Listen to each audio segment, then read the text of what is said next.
Salam sejahtera untuk kita semua.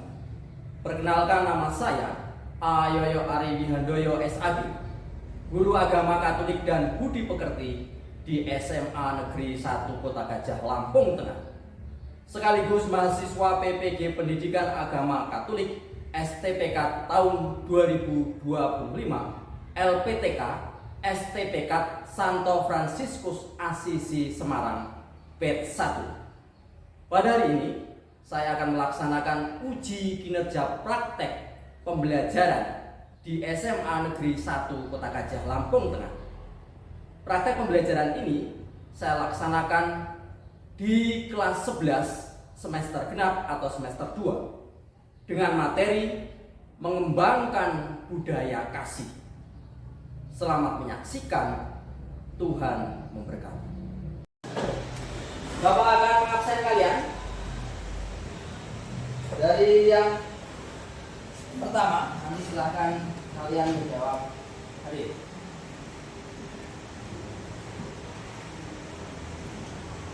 Milik Daniel Alan Kurniawan. Hadir, Pak. Daniel Indar Tomo. Hadir, Pak. Bernadetta Nadine Winsya Aliska.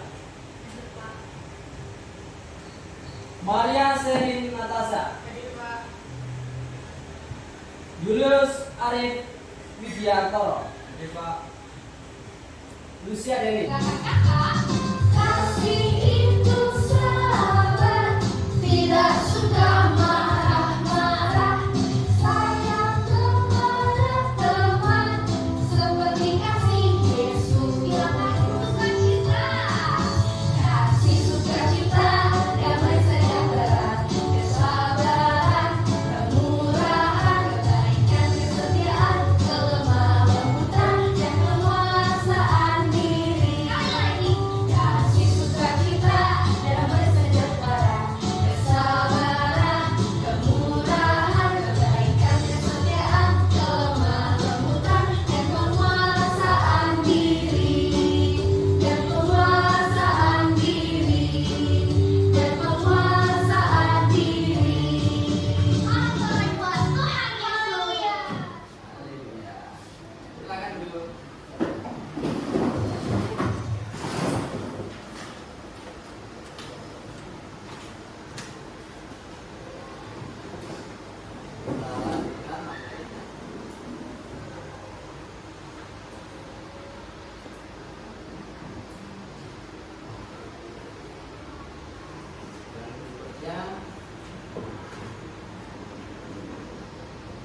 Setelah kita menyanyikan lagu kasih, kalian tentu merasakan dan mungkin selama ini juga pernah memikirkan apa yang dimaksud dengan kasih ini. Untuk memperdalamnya sebagai langkah awal supaya kalian lebih mengetahui apa yang dimaksud dengan kasih, ini ada beberapa pertanyaan yang bisa kalian jawab sebagai pertanyaan tematik. Yang pertama,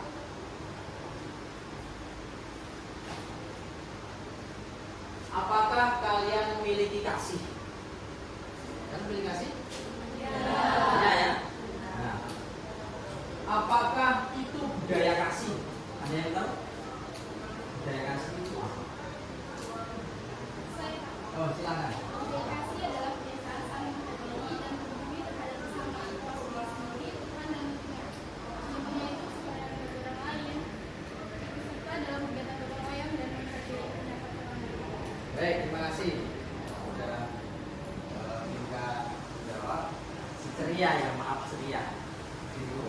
Si ceria menjawab budaya kasih. Apa itu yang disebut dengan budaya kasih beserta dengan contohnya? Sangat jelas bahwa contoh-contoh budaya kasih itu adalah kasih, menyayangi, mengenal, dan sebagainya. Lalu, mengapa kita harus mengembangkan budaya kasih? Pasti ada sebab. Budaya kasih, mengapa harus kita kembangkan? Gitu? Tidak hanya sekedar slogan atau kata-kata, mengapa harus kita kembangkan budaya kasih? Ada yang dari sebelah sini, silakan. Karena kasih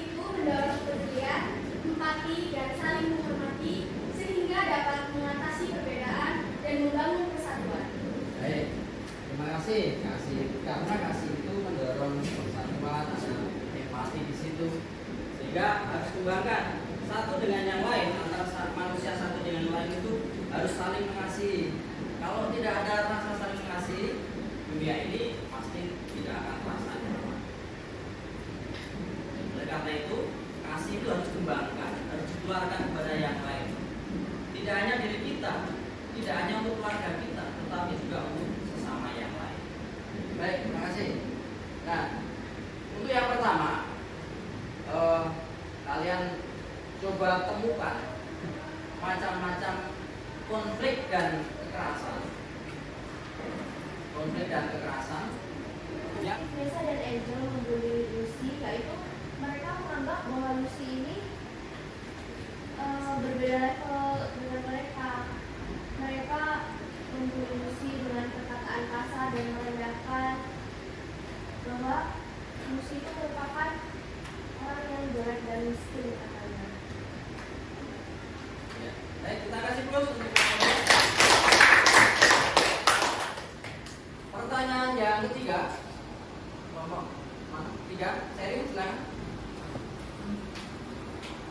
Bagaimana pendapatmu tentang sikap siswi yang bernama Jessica dalam kisah tersebut berkaitan dengan mengembangkan budaya kasih? Sikap siswa yang bernama Jessica di video tersebut itu ia merupakan siswa yang bersikap baik hati. Ia peduli kepada Lucy yang sedang dibully dengan cara menyemangati Lucy agar tetap tegar dan tidak bersedih. Ia juga sebagai penengah yang menasihati Angel dan Nessa bahwa perlakuan mereka terhadap Lucy itu salah. Ya, kita kasih plus untuk jawabannya. Jadi tokoh Jessica itu tokoh yang baik hati, tokoh yang mampu menenteramkan hati temannya yang sedang bulat-bulat. Baik, untuk pertanyaan yang keempat, siapa? Kelompok, ya, kelompok satu lagi. Yang berdiri, yang keras. Apa yang terjadi kepada siswi yang bernama Angel dan Eva setelah mendengar penjelasan Bapak Guru dalam pelajaran tadi? Mereka tersadar dan meminta maaf kepada Lucy. Mereka sadar bahwa perlakuan mereka terhadap Lucy salah dan tidak mencerminkan budaya kasih dan ajaran Tuhan Yesus. Baik, terima kasih. Kita kasih aplaus. Pertanyaan yang kelima, silakan mau dijawab kelompok tiga, silakan. Apa yang bisa kita pelajari dari cerita video kasih yang dilakukan dalam hidup? Kita harus saling mengasihi dan menerima satu sama lain. Kita tidak boleh membeda perbedaan yang ada di sekitar kita. Kita semua adalah sama. Sama-sama ciptaan Tuhan. Kita harus menunjukkan budaya kasih, karena kasih kita dapat hidup dengan damai. Ya, terima kasih. Kita kasih aplaus. Terima kasih. Kita bisa hidup dengan damai. Terima kasih. Kita akan mudah. Nomor 6. Nomor 1. Arif. Apa pesan penting yang bisa diambil dari cerita ini mengenai mengembangkan budaya kasih? Pesan penting yang diambil dari cerita film ini yaitu kita harus saling mengasihi, menerima, dan peduli akan sesama.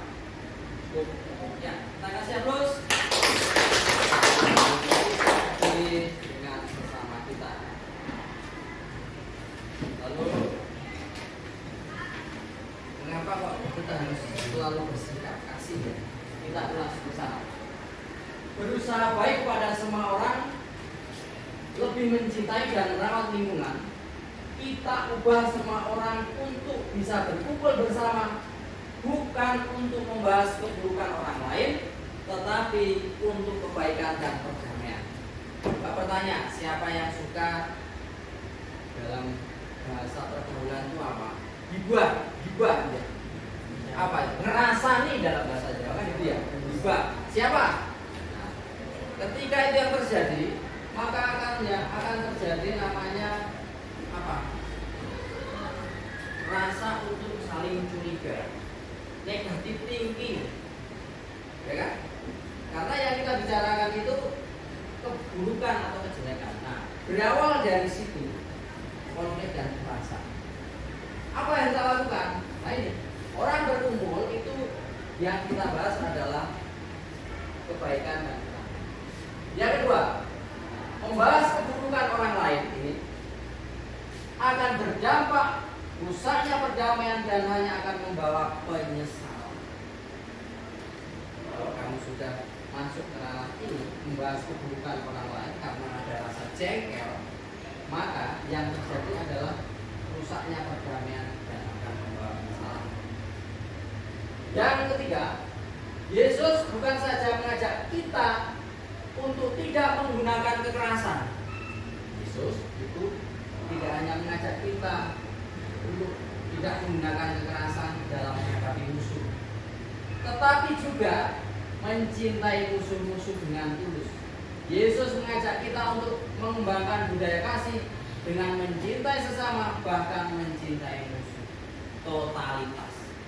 Jadi kasih yang kita miliki itu tidak hanya kita kasihkan, artinya kita hanya mengasihi orang lain, tetapi juga kepada musuh kita, orang yang membenci kita juga kita kasih. Memang berat, tetapi ini harus kita lakukan karena kita adalah murid-murid Kristus. Dengan demikian kita akan mengembangkan budaya kasih. Budaya kasih itu akan tersebar kemana-mana, sehingga orang semakin tahu bahwa Kristus itu hadir ke dunia untuk membawa kasih. Pesan Yesus untuk kita memang sangat radikal dan bertolak belakang dengan kebiasaan kebudayaan.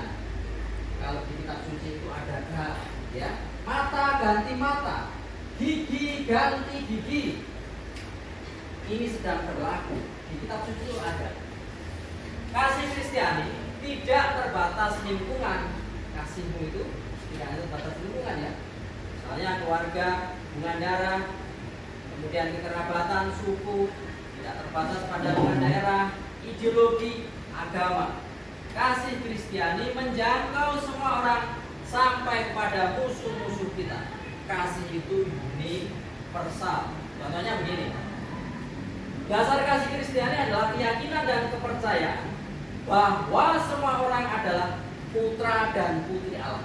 Tanpa kecuali, semua orang itu putra dan putri Allah, anak-anak Allah. Ini yang sama dari Allah Bapa kita yang ada di surga.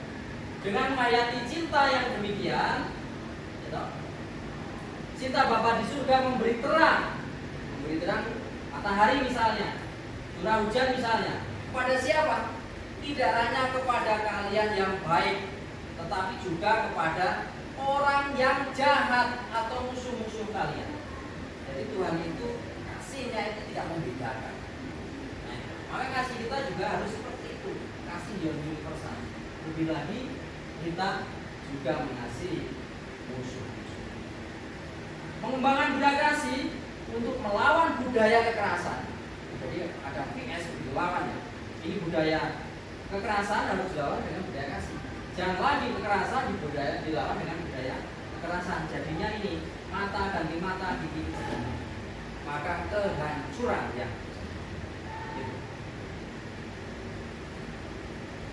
Dalam kehidupan sehari-hari kita merasa betapa sulitnya untuk berbuat mencintai orang yang berbuat menyakiti kita.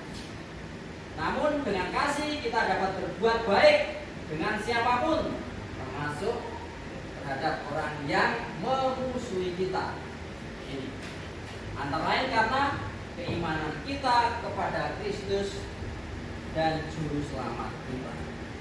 Baik, dari penjelasan ini mungkin ada yang mau bertanya, dipersilahkan. Ada? Atau sudah cukup jelas? Baik, kita lanjutkan. Yang ketiga, kalian silakan, ini kitab sucinya dibagi. Kita juga membawa. Di LKPD tadi juga ada, tapi kitab sucinya dibagi, silakan. Dibaca Injil Matius bab 26 ayat 47 sampai 56. Silakan kalian menjawab pertanyaan itu, kalian diskusikan. Ini adalah dasar biblis kita. dasar kita, mengapa kita harus berbuat kasih.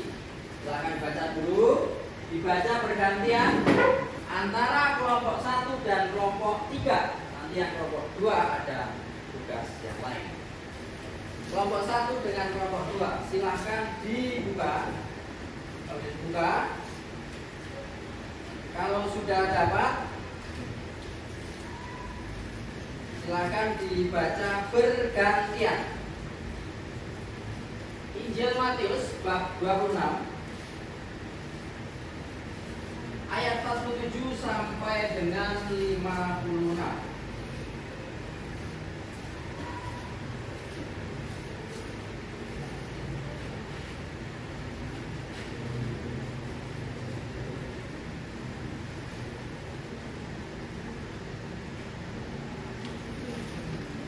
Berikutnya apa?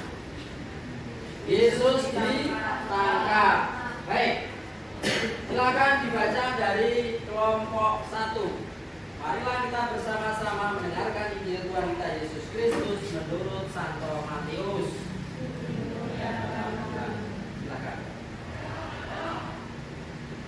Waktu Yesus masih berbicara, datanglah Yudas, salah seorang dari ke-12 murid, dan bersama-sama dia serombongan besar orang yang membawa pedang dan peluru, disuruh oleh imam-imam kepala dan tua-tua bangsa Yahudi.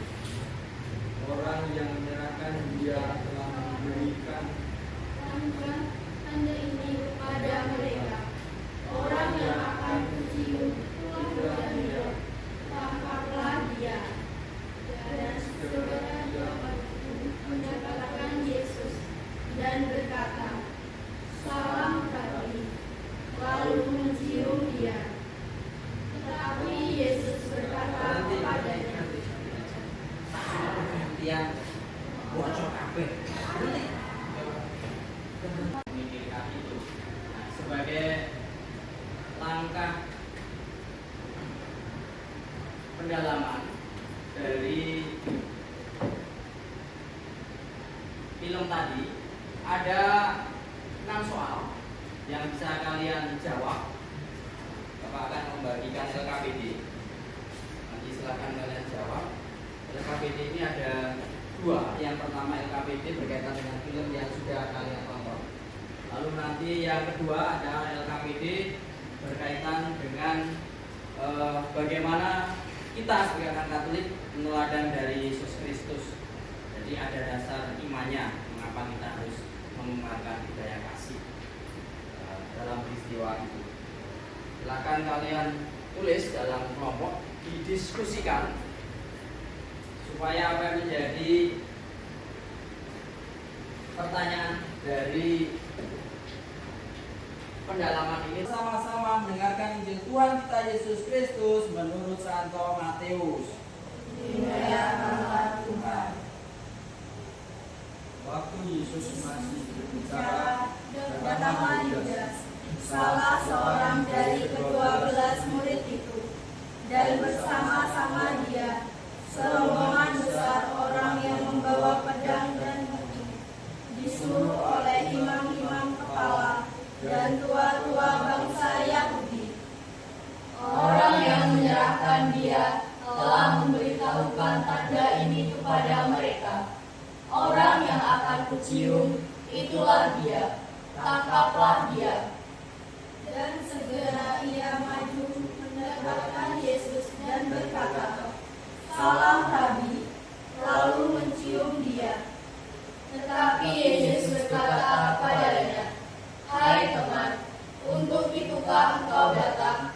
Maka majulah mereka memegang Yesus dan menangkapnya. Tetapi seorang dari mereka yang menyertai Yesus mengulurkan tangannya, menghunus pedangnya, dan meletakkannya kepada hamba imam besar, sehingga putus telinganya. Maka kata Yesus kepadanya, "Masukkan pedang itu kembali ke dalam sarungnya, sebab barang siapa menggunakan pedang akan binasa oleh pedang. atau kusangka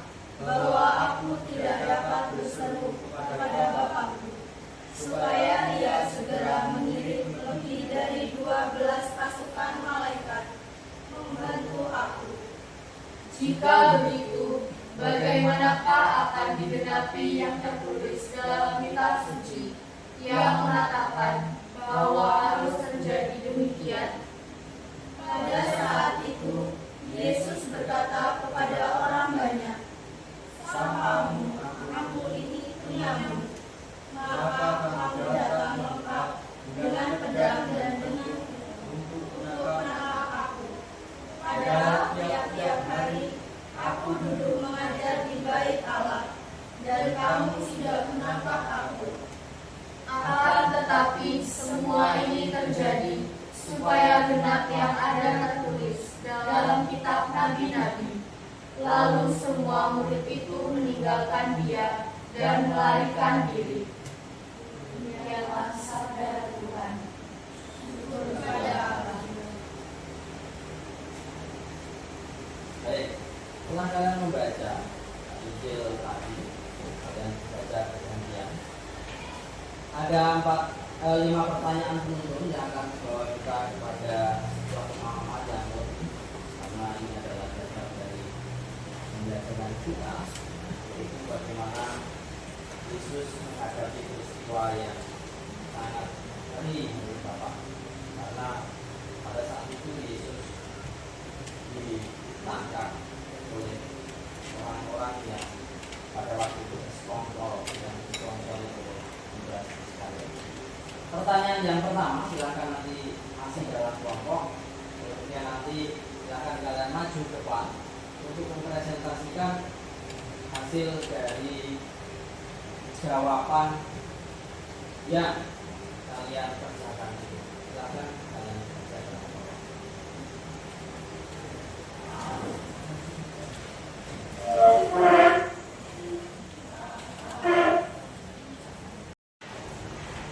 Silakan kalian buka Injil Matius bab 26 ayat 47 sampai dengan 56. Kelompok 1 dengan kelompok 2 silakan dibaca bergantian. Satu kelompok bareng-bareng, kelompok 3 tidak. Nanti ada tugas tersendiri. Dimulai dari kelompok 1. Marilah kita bersama-sama mendengarkan Injil Tuhan kita Yesus Kristus menurut Santo Matius. Dimuliakanlah Tuhan. Waktu Yesus masih berbicara, Datanglah Yudas, salah seorang dari ke-12 murid itu, dan bersama-sama dia serombongan besar orang yang membawa pedang dan besi, disuruh oleh imam-imam kepala dan tua-tua bangsa Yahudi. Orang yang menyerahkan dia telah memberitahukan tanda ini kepada mereka. Orang yang akan kucium, itulah dia, tangkaplah dia. Dan segera ia maju mendapatkan Yesus dan berkata, "Salam Rabi," lalu mencium dia.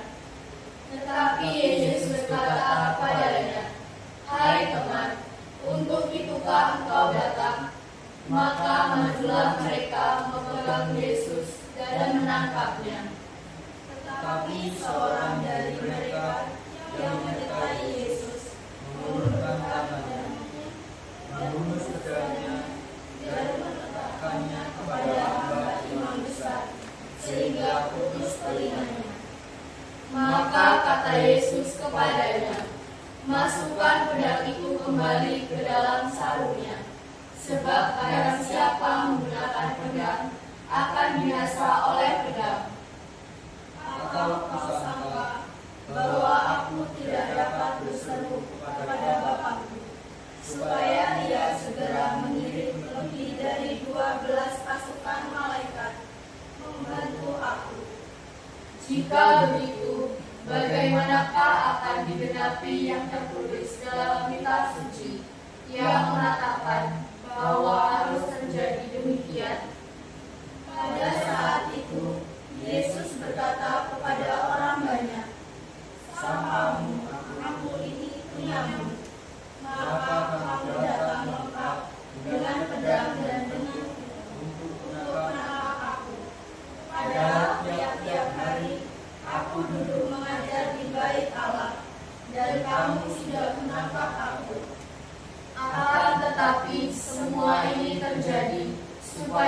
kalimat yang ada tertulis dalam kitab nabi-nabi. Lalu semua murid itu meninggalkan dia dan melarikan diri. Demikianlah sabda Tuhan. Syukur kepada Allah. Baik, setelah kalian membaca Injil tadi dan baca perjanjian, ada 5 pertanyaan penuntun yang akan kita.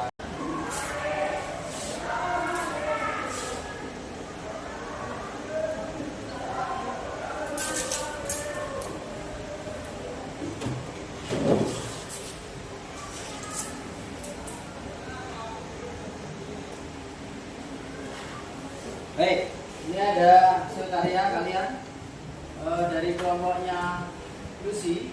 Ini doa, kelompoknya Jessica ini puisi, kemudian dari kelompoknya Kesia ini doa ya, doa dan gambar. Baik, kasih. Dari 3 kelompok ini, kelompok 2 silahkan dibaca. Nanti yang doa ini untuk doa penutup. Kemudian kelompok 3 ini kelompok Jesse silahkan nanti dibaca. Kemudian kelompoknya Kesia silahkan nanti dijelaskan. Ini aja.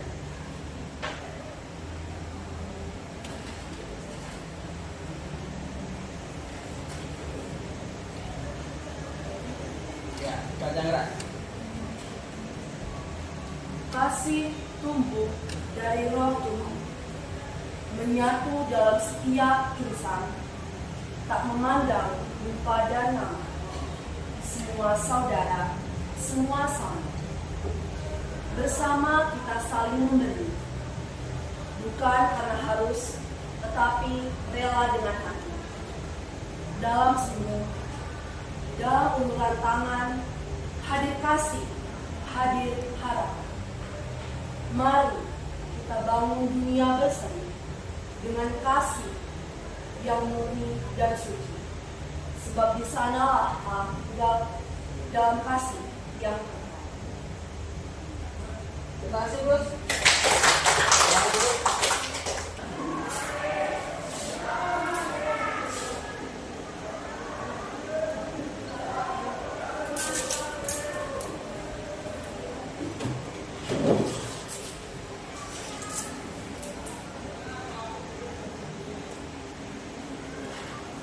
Baik, ini ada hasil karya kalian dari kelompoknya Lucy.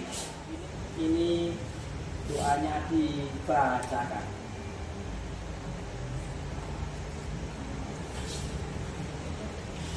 Kita berdiri, kita kami satu dalam doa. Dalam nama Bapa dan Putra dan Roh Kudus. Ya Bapa yang maha baik, kami mengaturkan puji dan syukur kepadamu atas kasih yang masih dapat kami alami hingga saat ini. Kami mohon, bantulah kami untuk menghayati kasih dalam perkataan dan perbuatan, agar kami bisa menjadi cerminan kasih-Mu bagi sesama kami. Semua ini kami mohon kepadamu dengan pengajaran Kristus Tuhan kami. Amin. Kemuliaan pada Bapa dan Putra dan Roh Kudus, Seperti pada permulaan, sekarang, selalu, dan sepanjang segala abad. terpujilah namamu Tuhan Yesus, Bunda Maria serta Santo Yusuf, Sekarang dan selama-lamanya. Amin. Dalam nama Bapa dan Putra dan Roh Kudus. Amin. Selamat pagi anak, sampai jumpa minggu depan. Baiklah.